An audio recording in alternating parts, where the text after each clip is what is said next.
Welcome back to my channel. अगर आप मोटापे से जान छुड़वाना चाहते हैं, फैट से फिट होना चाहते हैं तो बिल्कुल सही वीडियो पर आए हैं। ये कहवा आपके लिए बहुत ही ज़बरदस्त साबित होने वाला है।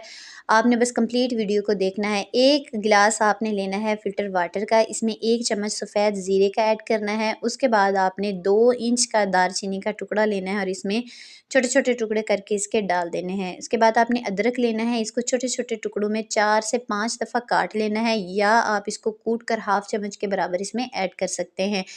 कंप्लीट वीडियो इन सारी चीज़ों की अफ़ादियत के बारे में जानना चाहते हैं तो मेरे यूट्यूब चैनल को लाइक शेयर सब्सक्राइब करें। सारी वीडियो मेरे यूट्यूब चैनल पर पड़ी है। फिर आपने एक लेमन लेना है, उसको हाफ़ कट करना है आपने और छोटे-छोटे टुकड़ों में कर कर इसमें ऐड कर देना है।